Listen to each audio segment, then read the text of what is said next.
जय गुरुदेव। गुरु ब्रह्मा गुरु विष्णु गुरुदेवो महेश्वर गुरु साक्षात परब्रह्म तस्मै श्री गुरुवे नमः। ओम बालार्क मंडलाभासां चतुर्बाहुं त्रिलोचनां पाशांकुशवरा भीतिर्धारयन्तीं शिवां भजे। या देवी सर्वभूतेषु मातृरूपेण संस्थिता शक्तिरूपेण संस्थिता लक्ष्मीरूपेण संस्थिता नमस्तस्यै नमस्तस्यै नमस्तस्यै नमो नमः। प्रिय दोस्तों नमस्कार। सिद्ध साधनाएं चैनल पर मैं आप सबका हार्दिक स्वागत करता हूं, अभिनंदन करता हूं। आशा करता हूं आप राजी खुशी से होंगे, कुशल मंगल से होंगे। आप सबकी कुशलता की कामना मैं माँ भगवती से हमेशा करता हूं। आप सुखी रहें, निरोग रहें, धन धान्य से परिपूर्ण रहें। दोस्तों इस वीडियो में मैं एक बहुत बढ़िया तंत्र बताने जा रहा हूं। ये तंत्र प्रयोग है और ये इतना ज़बरदस्त है कि ये एक नहीं, ये कई काम करता है जो आप वीडियो में सुनेंगे। और ये 100% तंत्र सही है, ये सही तंत्र है, 100% काम करता है। तो वीडियो पर बने रहिए और चैनल पर नए हो तो चैनल को सब्सक्राइब करें, लाइक करें, अपने दोस्तों में ज़्यादा से ज़्यादा शेयर करें। बेल आइकन को प्रेस करके ऑल पर क्लिक करने से आपको हमारे वीडियो का नोटिफिकेशन तुरंत प्राप्त हो जाएगा।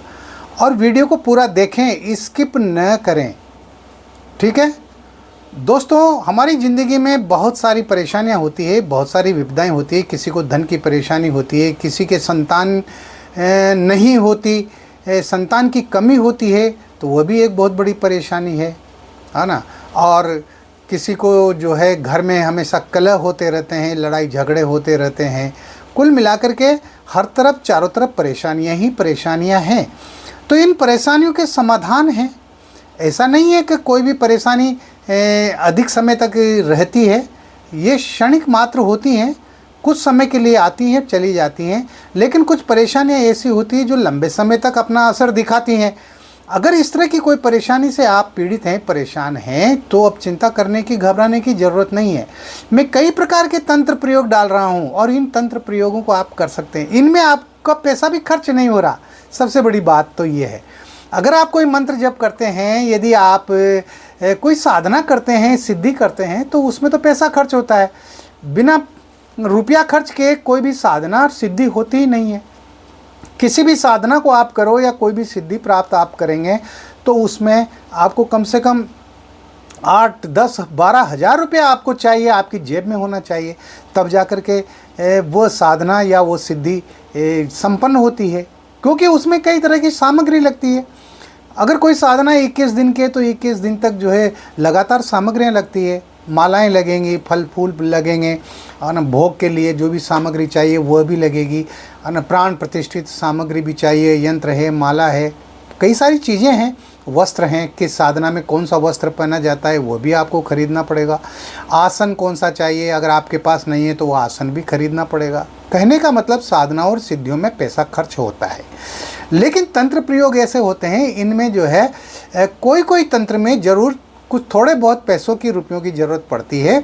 बाकी इनमें कोई रुपये पैसे की ज़रूरत ही नहीं पड़ती। ये तो आपको स्वयं ही करना होता है ना। और आप इन तंत्र प्रयोगों को आसानी से कर सकते हैं। मान लो किसी के अगर संतान नहीं हो रही, पति पत्नी हैं, 4 साल 5 साल 8 साल 10 साल उनकी शादी को हो गए और उनके घर में संतान की प्राप्ति नहीं हुई, तो ये एक बहुत बड़ा चिंता का विषय होता है। तो इसको भी दूर किया जाता है तंत्र प्रयोगों के द्वारा, है ना। आपके पास में धन की कमी है, रुपया पैसा की कमी है, आप मेहनत तो बहुत करते हैं, रात और दिन सुबह से लेकर शाम तक खटते पड़ते रहते हैं, लेकिन फिर भी घर में बरकत नहीं है, घर में लक्ष्मी की वृद्धि नहीं है ना। वही ढाक के 3 पात, महीना होने से पहले ही जो है किसी से रुपया मांगना पड़ता है, खर्चा चलाने के लिए कर्जा मांगना पड़ता है ना। अगर मान लो बच्चे बीमार हो जाएं या घर में कोई व्यक्ति बीमार हो जाए तो इलाज के लिए पैसा नहीं है, वो भी कर्जा लेना पड़ता है। तो आदमी जो है फिर कर्ज भार में दबता चला जाता है। कहने का मतलब ये सारी परेशानियां हैं जिनसे ज़्यादातर व्यक्ति इनको भोगते हैं और इनसे पीड़ित रहते हैं। लेकिन तंत्र प्रयोगों के द्वारा इन परेशानियों को ठीक किया जा सकता है। मैं कह रहा हूँ ना, ठीक किया जा सकता है। लेकिन अब ये तो करने से होगा। अगर आप इन तंत्र प्रयोगों को करेंगे तो निश्चित रूप से आपको सफलता मिलेगी। और फिर पूरे विश्वास और श्रद्धा के साथ करना पड़ता है, समर्पण के साथ करना पड़ता है। कब, किस दिन, किस समय, किस योग में, किस नक्षत्र में कौन सा तंत्र करना है वो भी आपको ध्यान रखना पड़ेगा और उसी समय करना पड़ेगा, है ना। तो इन सब बातों का ध्यान रखते हुए यदि आप इन तंत्र प्रयोगों को करते हैं तो निश्चित रूप से आप सफल होंगे। आपके घर में लक्ष्मी का वास होगा, आपके घर में श्री की वृद्धि होगी और आपका जो है जीवन की जो दुविधाएं हैं, जो दुख हैं, जो संकट हैं, वो भी खत्म होंगे। इस वीडियो में मैं आपको लक्ष्मणा के बारे में बता रहा हूँ। लक्ष्मणा एक जड़ी होती है, एक पौधा होता है जो अब देखने में कम मिलता है लेकिन मिल जाता है ना। और ये जो है बैंगनी रंग के भी होते हैं इसके फूल और सफ़ेद रंग के भी होते हैं, पीले रंग के भी होते हैं, है ना। ये जो चित्र आप देख रहे हैं ना, इस तरह का जो है ये लक्ष्मणा का पौधा होता है। ये बहुत ही ज़बरदस्त पौधा होता है और तंत्र के क्षेत्र में ये बहुत बहुत बहुत काम करता है ना। ये प्रयोग आजमाए हुए हैं, किए हुए हैं, इसलिए मैं आपको दावे के साथ ये बात कर रहा हूँ कि अगर आप इस प्रयोग को करेंगे तो निश्चित रूप से आपकी जो भी समस्याएं हैं, जिन समस्याओं को मिटाने के लिए ये तंत्र प्रयोग किया जाता है, वो समस्याएं निश्चित रूप से समाप्त होगी ही होगी, ये मैं कह रहा हूँ। तो अगर आपको भरोसा हो मेरे वीडियो पर, मेरे चैनल पर और मुझ पर, तो आप इनको जरूर कीजिए। और अगर आपको विश्वास नहीं है तो फिर मत कीजिए। जिस व्यक्ति को इन तंत्रों में, मंत्रों में, साधनाओं, सिद्धियों में विश्वास नहीं है ना, वो मेरा वीडियो देखा भी मत कीजिए। हाँ, उन लोगों के लिए मैं ये वीडियो बनाता भी नहीं हूँ, है ना। जिनको श्रद्धा है, विश्वास है, वही लोग मेरे इन वीडियोज़ को देखा करें। और जिन लोगों ने मेरे वीडियोज़ को देख करके और साधनाएँ की है और मंत्र, यंत्र और तंत्रों की सिद्धियां की है, आज वो सुखी हैं, संपन्न हैं। हालांकि बहुत सारे ऐसे भी हैं जिनको समय पर सफल नहीं होते हैं, तो ये तो उनके अपनी शारीरिक कमजोरी होती है। उनके अंदर जो है उनके बदन में, उनके शरीर में, उनके दिल और दिमाग में इतनी ऊर्जा होती ही नहीं है कि वो जो है मंत्रों को, सिद्धियों, साधनाओं को जो है वो संपन्न कर सके। तो उसके लिए भी उपाय हैं। उसके लिए भी गुरु दीक्षा लेकर के गुरु मंत्रों का जप करो। अपने शरीर की जितनी भी नकारात्मक शक्तियां हैं उनको बाहर निकालो। जब आपका शरीर पॉजिटिव हो जाएगा, सकारात्मक हो जाएगा, तो और फिर श्रद्धा और विश्वास से जब आप करेंगे तो निश्चित रूप से आप सफल होंगे। कोई भी प्रयोग यदि एक बार में नहीं हो रहा है तो 2 बार करो, 3 बार करो, 5 बार करो, पीछे पड़ जाओ, कैसे नहीं होगा, है ना। अभी बहुत सारे लड़के ऐसे होते हैं ना जो किसी लड़की को पटाने का काम करते हैं, है ना, लेकिन वो भाव नहीं देती है, वो घास नहीं डालती है, लेकिन वो पीछे ही पड़े रहते हैं और फिर एक दिन सफल भी हो जाते हैं, शादी भी कर लेते हैं। घर वाले अगर राजी हो जाते हैं तो ठीक, नहीं होते हैं तो कोर्ट मैरिज कर लेते हैं जा करके, है ना। तो पीछे पड़ने से होता है सारा सब कुछ। ये तो मैंने एक यूँ ही उदाहरण दे दिया। लेकिन मंत्रों का क्षेत्र, इन तंत्रों का क्षेत्र और साधनाओं का क्षेत्र ऐसा है कि इनमें पीछे पड़ना पड़ता है, पूर्ण समर्पण के साथ में, पूर्ण श्रद्धा और विश्वास के साथ में। तो दोस्तों, ये लक्ष्मणा जो पौधा है ना, ये बहुत काम का पौधा है। और ये क्या क्या काम आता है वो मैं आपको अभी इस वीडियो में बताने जा रहा हूँ। ध्यान से सुनिएगा। जब भी कोई शुभ योग हो, उस शुभ योग में आप इस पौधे को निमंत्रण देके अपने घर पर लेकर के आए। एक दिन पहले निमंत्रण दें। जिस दिन आपको ये पौधा लाना है ना, उसके एक दिन पहले आपको निमंत्रण देना है। निमंत्रण देने की प्रक्रिया मैंने आपको दूसरे वीडियोज़ में बता रखी है, विस्तार से समझा रखी है, आप उनको देखें। और किस तरह से निमंत्रण दिया जाता है वो आप कागज़ पेन लेकर के नोट कर लें। तो निमंत्रण दें, तो वो निमंत्रण आप दीपावली पे दे सकते हैं, होली पे दे सकते हैं, दशहरा पे दे सकते हैं। आप निमंत्रण दे सकते हैं चंद्र ग्रहण के दिन, सूर्य ग्रहण के दिन, या आप सिद्धि योग में, सर्वार्थ सिद्धि योग में, अमृत सिद्धि योग में, पूर्णिमा के दिन। ये जो अच्छे योग हैं, इन योग में आप निमंत्रण दे करके और उस दिन आप इस पौधे को अपने घर लेकर के आए, इसकी जड़ को अपने घर लेकर के आए। एक बात का ध्यान रखें, इसकी जड़ को आप जो है किसी लोहे के औजार से काटे नहीं, लोहे का औजार नहीं लगना चाहिए। तो इस जड़ को आप लेकर के आए घर में, जो है आप इसको ला करके और इसको साफ जल से धो लें, पानी से, और गंगा जल हो तो गंगा जल से भी धो लें और इसकी सामान्य पूजा कर लें। इस पर तिलक लगाएं, अक्षत चढ़ाएं, पुष्प चढ़ाएं और घी का दीपक लगा दें।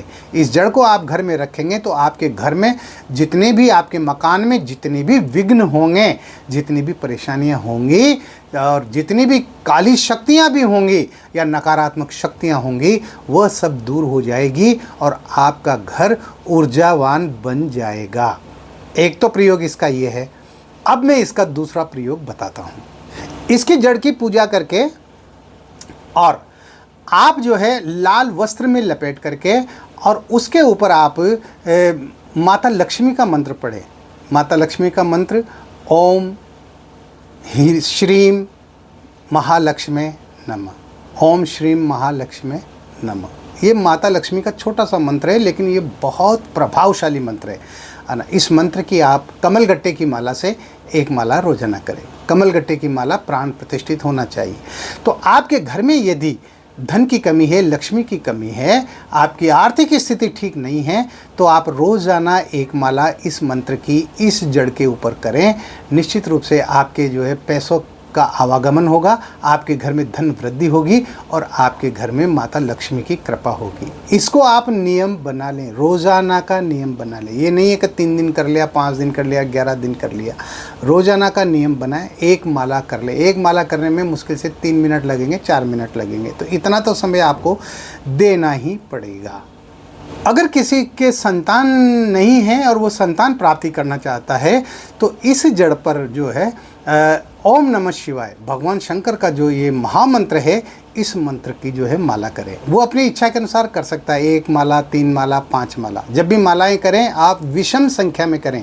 1, 3, 5, 7, 9, 11 ये विषम संख्याएं होती है ना।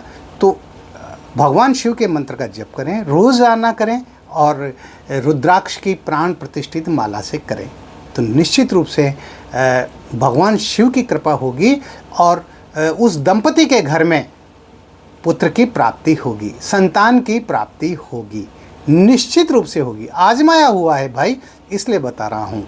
तो इस तरह से भी आप इस जड़ का प्रयोग कर सकते हैं। अगर आप इसका वशीकरण के लिए प्रयोग करना चाहते हैं तो वह भी आप कर सकते हैं।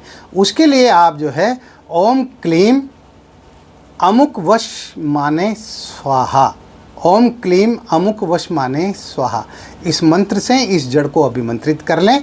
और अभिमंत्रित करने के बाद में आपको जिसको वश में करना हो उसका नाम अमुक की जगह लेकर के और सिंदूर में इसको घिसें। पानी में, पानी के साथ सिंदूर में थोड़ा सा पानी डाल दें और इस जड़ को घिसें और घिस करके उसका तिलक लगाएं। और उस संबंधित व्यक्ति के सामने जब आप जाएंगे वो आपके तिलक को देखेगा, वो आपके वश में होगा, है ना। उसके ऊपर आपका सम्मोहन होगा, उसके ऊपर आपका वशीकरण होगा, होगा ही होगा। तो इस तरह से ये जो लक्ष्मणा की जो जड़ है ये बहुत काम करती है। इसको जो है अपने गुजरात के अंदर गुजराती भाषा में इसको हनुमान जड़ी भी कहते हैं। हाँ, हनुमान जड़ी के नाम से भी इसको पुकारा जाता है। हनुमान जड़ी कह देते हैं या हनुमान बेल भी कहते हैं।